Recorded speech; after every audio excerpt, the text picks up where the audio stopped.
দেখো, আজকের ক্লাসে আলোচনা করছি একটা গুরুত্বপূর্ণ বায়োগ্রাফি। দেখো, এই বায়োগ্রাফি অফ ঈশ্বরচন্দ্র বিদ্যাসাগর, ঈশ্বরচন্দ্র বিদ্যাসাগরের জীবনী।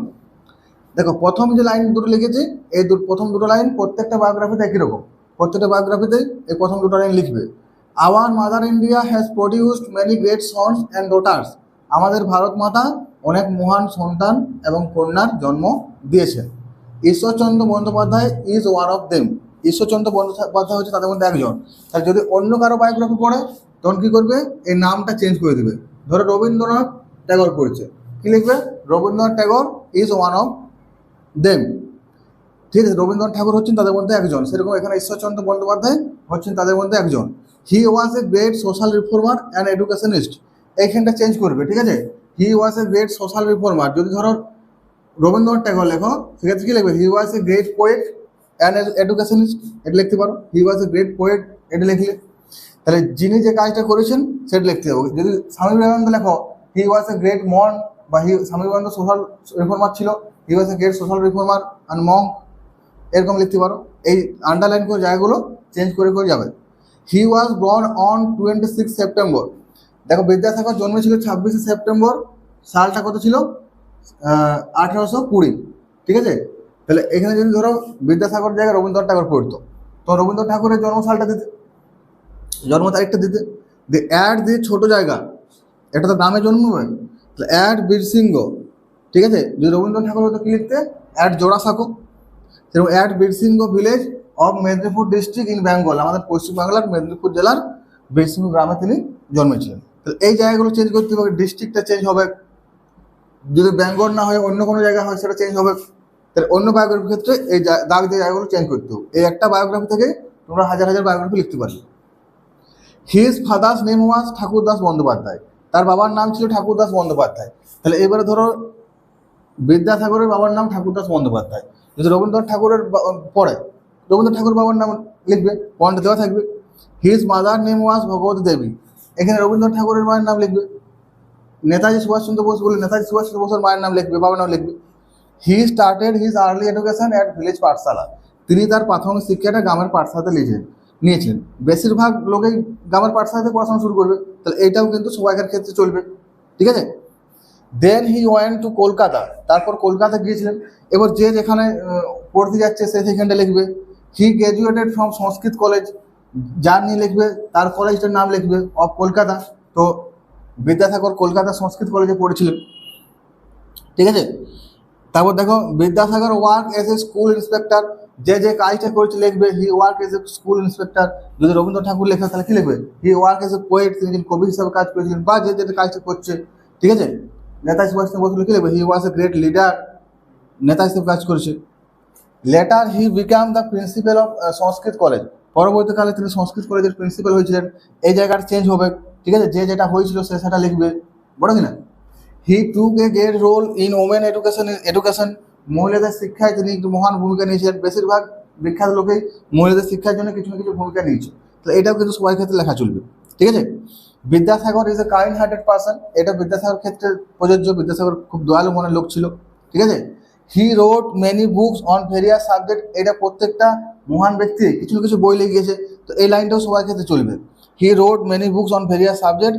সাম অফ হিজ ফেমাস বুকস আর, তার কিছু বিখ্যাত বইয়ের নাম। তোমাকে কি চেঞ্জ করতে হবে? বইয়ের নামগুলো। বিদ্যাসাগর যে বইগুলো লিখেছে সেটা তো রবীন্দ্রনাথ ঠাকুর লিখবে না, রবীন্দ্রনাথ ঠাকুরের আলাদা নাম লিখবে। বিদ্যাসাগর বইয়ের নামটা কি? বর্ণ পরিচয়, তারপর তোমার বাংলার ইতিহাস, তারপর তোমার সীতার বনবাস, কথামালা, বোধোদয়, আরও যে পয়েন্টে যে বইগুলো দেওয়া থাকবে সেগুলোর নামগুলো লিখবে। ঠিক আছে, পয়েন্টে যদি নাও দেওয়া থাকে দু চারটা বই যদি তোমার মনে থাকে বাড়তি লিখবে। তাহলে এইখানে কি লিখলাম? যে he wrote many books on various subject. তিনি বিভিন্ন বিষয়ের উপরে অনেক বই লিখেছিলেন। Some of his famous books are, Barna Parichay যেগুলো বললাম, বাংলার ইতিহাস, বোধোদয়, সীতার বনবাস, কথামালা, আরও অনেক বই রয়েছে, বেতাল পঞ্চবিংশতি, এইসব। এরপরে কি হবে? তার মৃত্যুর লাইনগুলো লিখবে। ঠিক আছে, আরও দু তিন লাইন বাকি আছে এখন।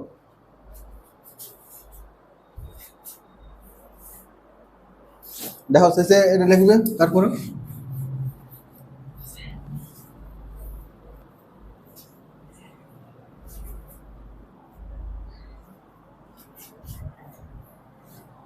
দেখো, এই শেষের যে 3 লাইন আবার লিখে দিচ্ছি, এই 3টা লাইন আবার প্রত্যেকটা বায়োগ্রাফিতে একই রকম, শেষের লাইনগুলো। এটা অনেক দিন হয়ে গেছে বলে মুছতে অসুবিধা হচ্ছে, এটা 3-4 দিন আগে লেখা হয়েছিল,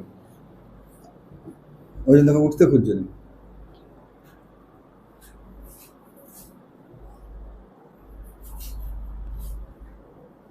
শেষের লাইনগুলো মোটামুটি এরকম লিখবে, দেখো,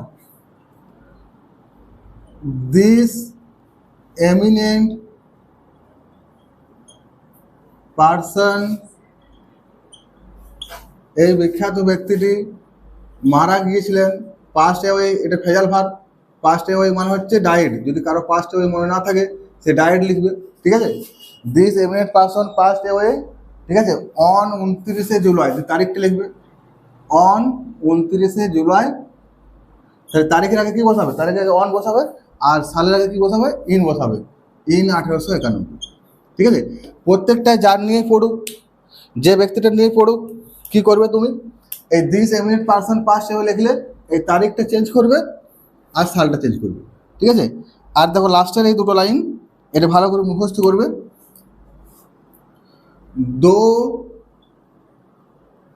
হি is no more with us, যদিও তিনি আর আমাদের মধ্যে নেই, মানে তিনি আর বেঁচে নেই, he will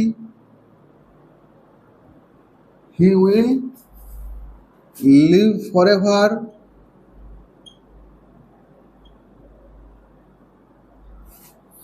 in our heart, তিনি আমাদের হৃদয়ে, ঠিক আছে, বা তুমি মেমোরি লিখতে পারো যে আমাদের স্মৃতিতে, ইন আওয়ার হার্ট বা মেমোরি, যেটা ওটা লিখবে। Though he is no more with us, যদিও তিনি আর আমাদের মধ্যে নেই, he will live forever in our heart, তিনি আমাদের হৃদয়ে বা আমাদের মেমোরিতে বেঁচে থাকবেন। কিসের জন্যে, ফর হিজ গ্রেট কন্ট্রিবিউশন, তার মহান কাজের জন্য বা মহান অবদানের জন্য, গ্রেট কন্ট্রিবিউশন। যদি কন্ট্রিবিউশনটা না মনে থাকে তো গ্রেট ওয়ার্ক লিখবে, ঠিক আছে, ফর ইজ গ্রেট কন্ট্রিবিউশন। তো এইভাবে যে কোনো বায়োগ্রাফি শুধু দাগ দিয়ে লাইনগুলো চেঞ্জ করে তোমরা লিখতে পারো।